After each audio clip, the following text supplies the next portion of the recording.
mim, a relação entre a arte, no meu caso especificamente a arte da atuação, e a vida é uma relação estreitíssima.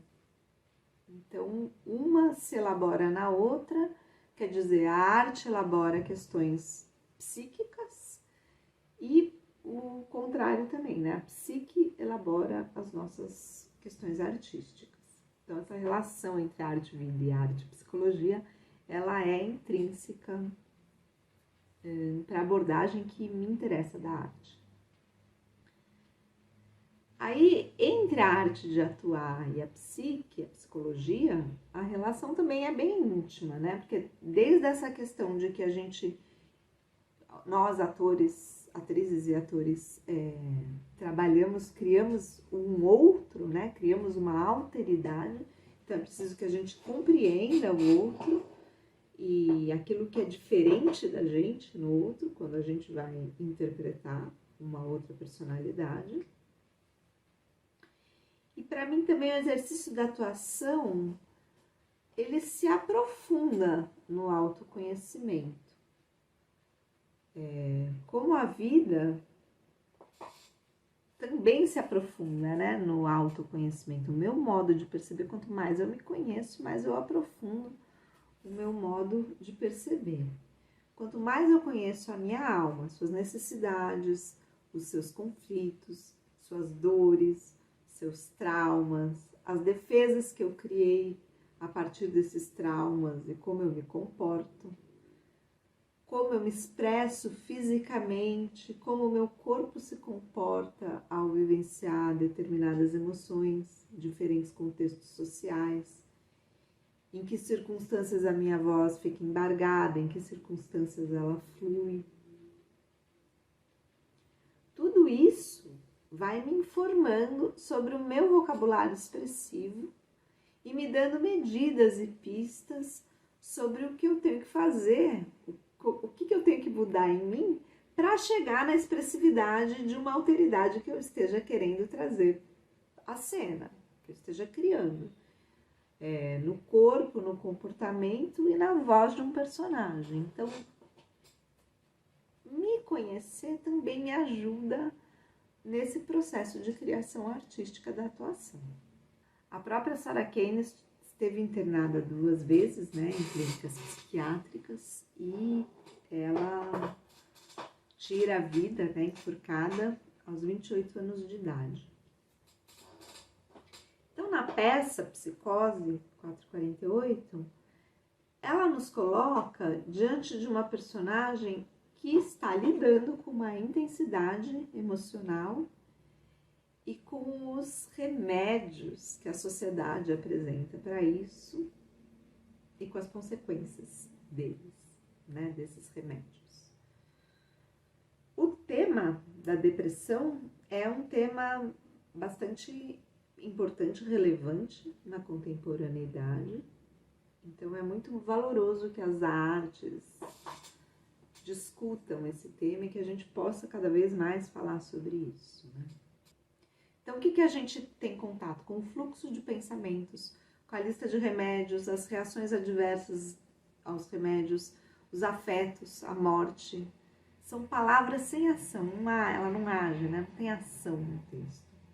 Estamos em contato com o seu mundo interno, com a sua psique, as feridas dela, as dores, os traumas. A doença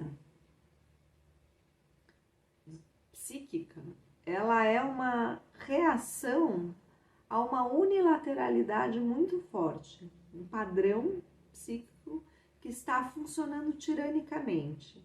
Psique está tentando apresentar outros padrões. Para a psicologia junguiana, nós somos constituídos de complexos. Nós somos complexos e constituídos de complexos. E diferentes complexos atuam em nós em diferentes intensidades, em diferentes momentos da nossa vida.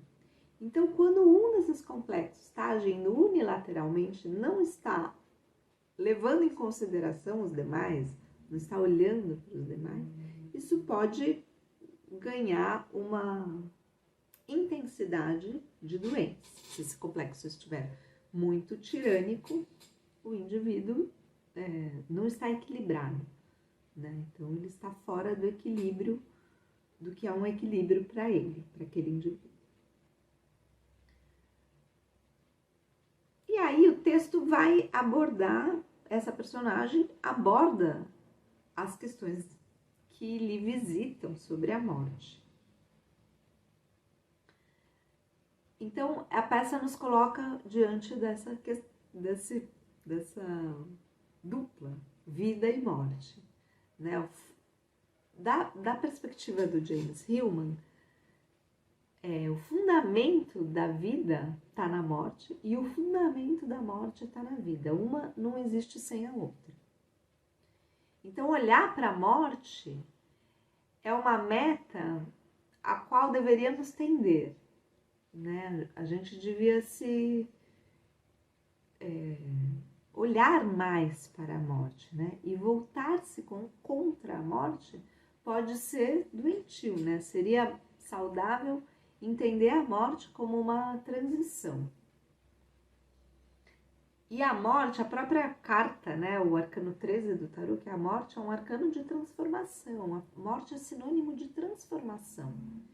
Então, o impulso suicida é, antes de tudo, um ímpeto da alma à transformação. É a alma querendo terminar um padrão. No caso, um padrão que pode estar tiranizando os demais padrões, os demais complexos. A vida é também a construção da morte. Então, por isso também para o Jung é importante que a gente olhe para a morte como uma transição, como um estado de transformação. E não a coloque num lugar intocável, né, com o qual a gente não lide. Então, para a psicologia, toda afirmação sobre a alma é verdadeira, porque é feita por uma alma. Tudo que uma alma afirma, para ela é verdade. Então, a psicologia arquetípica toma isso sempre como verdadeiro. Então, ao tentar compreender uma experiência, o analista está tentando alcançar a alma daquela experiência. E aqui eu vejo um paralelo muito próximo, né? Isso ressoa muito com o que o ator e a atriz fazem, que é tentar alcançar a alma daquilo que eles representam, né? Aquilo que está por trás de um comportamento, aquilo que mobiliza aquele ser. Então, é preciso tomar por verdade tudo aquilo que aquela alma expressa, porque é esse lugar que o ator e a atriz querem atingir para expressar, inclusive, as contradições daquele personagem, né? No caso de um personagem.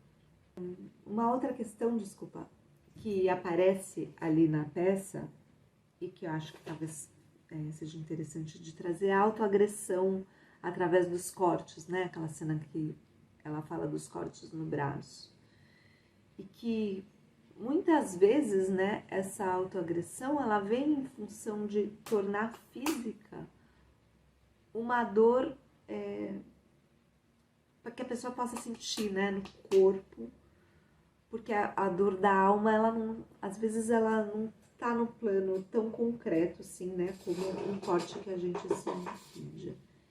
E ali na própria peça é um momento de comunicação, né, onde ela pede para que seja perguntado sobre os cortes, e aí é perguntado. Então tem ali também um pedido, né, de comunicação. Então, às vezes, ali uma socialização é importante para aquele ser que está secretamente se ferindo, né? E aí uma última questão que eu queria trazer é relativa ao mito do significado. Tem uma frase que ela diz na peça, não é exatamente essa que eu não anotei aqui, mas onde ela diz que remédio nenhum no mundo dá significado, né? Pode favorecer o significado. Eu não anotei a fala, mas é algo nesse sentido. Então, trazendo aí a importância do mito do significado. E a Aniela Jaffe, que que trabalhava com Jung, ela que é a organizadora do livro O Homem e Seus Símbolos, ela tem um livro chamado O Mito do Significado. E ela traz nesse livro uma fala do Jung, de Memórias, Sonhos e Reflexões, onde ele afirma que a falta de significado inibe a plenitude da vida e, portanto, equivale à doença. Então, uma doença, às vezes, é uma falta de sentido que o sujeito está vivenciando. E que o significado, ela traz também que o significado tem um poder curativo inerente. Você traz o significado, é uma possibilidade de sair daquela doença. Eu acho que é bastante rica a possibilidade que a gente tem hoje de pensar duas abordagens diferentes a respeito da relação entre arte e psicologia, tendo o mesmo texto como disparador. E eu espero que no decorrer da minha fala eu possa deixar claras, né, essas diferenças e complementaridades entre as duas abordagens. Então, começando o Psicose 448, né, que foi encenado primeiramente em 23 de junho de 2000, é o último texto da dramaturga inglesa Sarah Kane. Para mim, uma das grandes expressões da dramaturgia mundial nas últimas décadas, tanto pela maestria da estrutura performativa de seus textos, que só se resolvem na cena por conta dos múltiplos sentidos que as encenações dão a eles, quanto pelos temas que esses textos abordam, principalmente a encenação da violência, que expõe uma relação entre palco e plateia dentro do jogo perpetrador, vítima, testemunha. Esse jogo é muito importante para a gente pensar a obra da Sarah Kane, os espetáculos da Sarah Kane. Essa relação entre essas três figuras, né? Aquele que perpetra uma violência, a vítima dessa violência e aquela figura que testemunha essa violência. Em Psicose 448, a linguagem polissêmica coloca em suspensão o caráter de designação do discurso psiquiátrico. Já vou deixar isso aqui muito claro, para ver se a gente consegue ir acompanhando isso que eu estou chamando de tensão entre esses dois discursos, né? Então, a linguagem polissêmica do texto coloca em suspensão o caráter de designação do que eu estou chamando aqui de discurso psiquiátrico, né? E também chamo de uma escuta surda, que é uma construção de um psicólogo carioca, psicólogo social, Luiz Antônio Batista, que foi meu professor no mestrado, né, de psicologia da Universidade Federal Fluminense. Entendo como escuta surda, a princípio, né, uma escuta das abordagens psi que só atenta para os seus próprios significados, né, que retorna sempre a escuta para os seus próprios estatutos de audição do mundo. Eu chamaria então de uma escuta que, ao mesmo tempo que é preparada, pode ser também uma escuta fechada, assim como o Luiz Antônio coloca a questão. A pesquisadora Laís Guazina demonstra, assim, o discurso psiquiátrico e sua relação com o controle do anormal e do normal. Então, a avaliação moral da escuta, né, psiquiátrica como aspecto crucial vou chamar aqui dos exames, né? O indivíduo perigoso era também monstruoso, cujo caráter virtualmente criminoso deveria ser controlado. E a palavra virtualmente aqui é muito importante também para a gente pensar essa discussão. Assim constitui-se lentamente no século XVIII a noção de indivíduo a ser corrigido, devido à sua inadaptabilidade à norma. A ele foi direcionada uma série de intervenções específicas em torno de si, de sobre-intervenções em relação às técnicas familiares e corriqueiras de educação e correção, que nascem das técnicas pedagógicas, da educação coletiva e da formação de aptidões. Ou, de modo muito geral, pensando que o interrogatório psiquiátrico só intenta ouvir aquilo que espera de antemão e que é a confirmação de seu saber aliado às técnicas de correção. Escrever os casos clínicos com os pacientes, acho que isso é primordial. Eu não sei, eu ainda estou em formação, mas eu não sei que pé que está isso, mas acho que é essencial que os casos clínicos tenham a participação dos pacientes. Eu acho que é um movimento que, se não está sendo feito por desconhecimento meu, acho que deveria ser muito importante. Eu leio casos clínicos e falta aquela coisa. E aí? A perspectiva da pessoa, né? Se é possível acessar isso. Isso traz uma riqueza que a gente não tem acesso. E aí a gente vai procurar maneiras de expressar aquilo que só a pessoa que está vivenciando aquilo, como vocês dois brilhantemente trouxeram para a gente, é possível de expressar essa potência toda. Então, aquilo que pode parecer doença, um pouco fazendo essa relação com Nietzsche e Canguilhem, aquilo que pode parecer doença para uma parte do corpo não é para outra parte do corpo, aquilo que pode parecer uma doença para um indivíduo pode não ser doença para outro indivíduo, porque a gente tem que pensar aí o que seja o famoso caso a caso, a relação, né, desse indivíduo com o meio ambiente, no final das contas, sendo um projeto de manutenção da vida. Embora se tenha tornado objeto da psiquiatria, né, a loucura escapa das normas que definem a maioria, ensejando novos modos de existir. Então, na loucura, eu estou tomando então a loucura aqui como essa grande entidade, né, para poder articular o texto, mas, né, a loucura fora, né, não sendo, né, algo perigoso, não sendo entendida como algo perigoso, né, sem querer descartar o sofrimento, sem querer descartar realmente, né, a dor, né, mas ela também se apresenta como um projeto de manutenção, né, da vida, e pode ser vista como um projeto de manutenção da vida. Né. Arthur acusa uma posição científica que, no final das contas, é movida por afetos. É uma certa loucura, né, é um patos. No entanto, o ciúme com o afeto tem o poder de enclausurar um corpo. E eu retorno o pensamento para a descrição que Sarah Kane faz dos médicos, como sensatos, excêntricos, talvez loucos mesmo. Né? Então, sofrendo, né, eles seus próprios afetos e fazendo desses afetos uma leitura do mundo. Arthur tacitamente faz confundir e inverdiar as figuras do clínico e do crítico, que codifica sua expressão artística como signos da loucura, não compreendendo que o que lhe escapa à leitura é a expressão da vida antes da cisão vida e obra. É a vida em si, é a força plástica e potente da vida. Então, desse mal entendido, a escrita clínica e a escrita crítica se confundem, segundo Arthur, em uma operação articulada pelo gosto, mau gosto, talvez, e não por uma realidade científica. Então, guardadas as devidas diferenças, o mesmo tipo de enunciado aparece em 448 nos momentos em que Sarah Kane apresenta sentimentos contraditórios da paciente com relação à médica. No entanto, o trecho mais significativo a respeito do diálogo entre a escrita psiquiátrica e a escrita dramatúrgica é o momento em que Kane faz uma crítica literária a um remendo linguístico da médica posto no lugar de análise clínica, e depois um exemplo de escuta surda misturada com interrogatório. Me sinto como se tivesse 80 anos de idade. Estou cansado da vida e minha mente quer morrer. Isso é uma metáfora, não realidade, diz a médica. É um símile, diz a paciente. Isso não é realidade, diz a médica.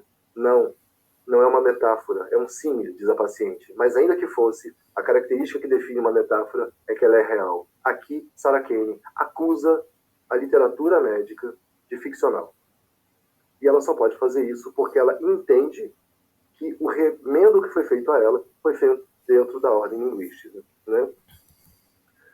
E aí vem um longo silêncio, e aí a médica fala: você não tem 80 anos de idade. Silêncio você tem, silêncio você tem, silêncio você tem, um longo silêncio. Você despreza todas as pessoas infelizes ou só especificamente a mim. Lembrando que o Arthur não faz da infelicidade, tá, um caso de impossibilidade de vida e criação.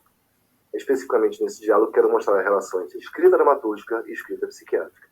O que se mostra é que a escrita psiquiátrica, aquela que fala da realidade dos pacientes, não somente nas sessões de interrogatório, mas também na escrita dos prontuários, da literatura psiquiátrica como um todo, além das difusões midiáticas, aparece nesse texto como escrita ficcional.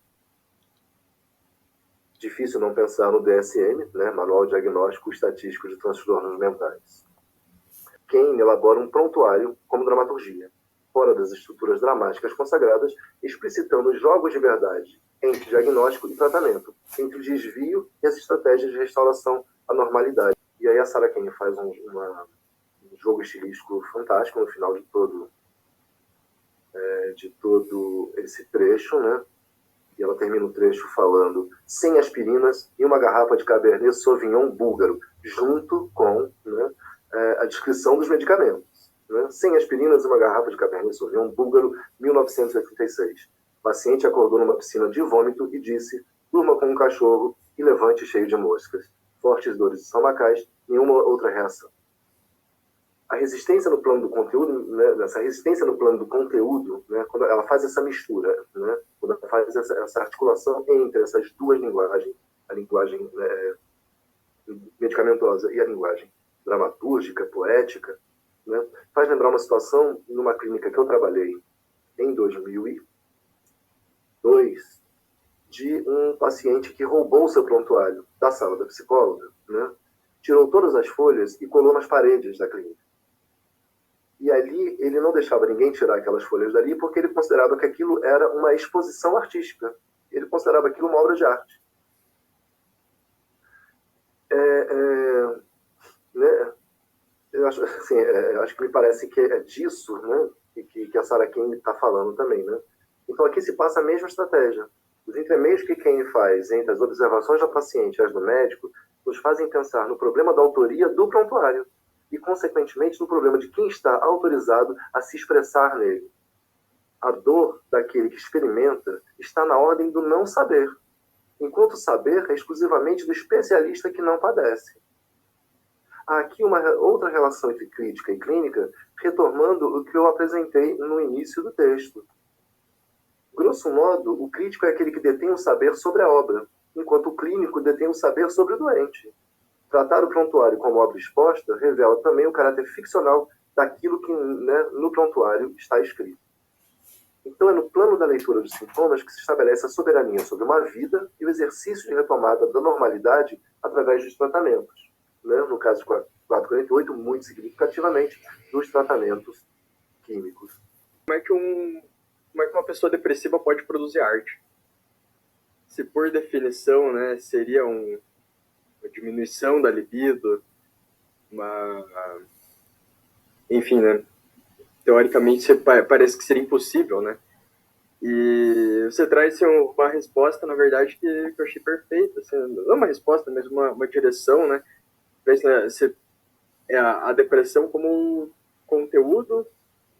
Você trouxe um conceito, né? Uma matéria sensível para se produzir a partir de, né? E, na verdade, a gente não produz arte a partir de nenhuma patologia, né? Não só da produção. Eu achei, não só da depressão, né?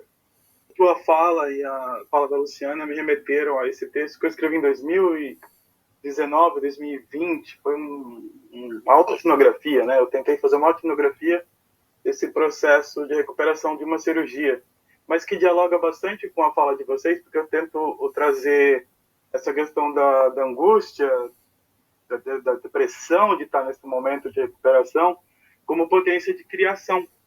Eu tentei usar toda essa energia que estava interna aqui. Eu fiz um exercício que para mim é muito difícil, que é externar. Por isso que eu até pedi para o Diego divulgar, porque para mim é muito delicado falar desses momentos assim, mas eu achei oportuno esse grupo, achei esse grupo maravilhoso para fazer isso.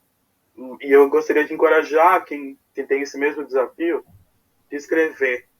É extremamente difícil, extremamente complicado, mas eu acho que a Luciana tocou nesses assuntos, muito importante desse processo de autoconhecimento para daí enfrentar a vida em si, né? A arte tem esse lugar também, né? A gente pode ir até a arte-terapia, se nos interessar, mas a elaboração artística também tem um lugar que é de dar a voz a vozes que às vezes a gente não dá aqui, né? Socialmente, não dá. Então, é um grito, né? Eu estava revendo as coisas da Sarah Kane, tem um autor inglês, que acho que o sobrenome dele é Lang, onde ele fala desse grito, né? Que é essa peça, que é tudo que até a forma, né? O formato, até nessa cena que o Chico estava fazendo referência, né?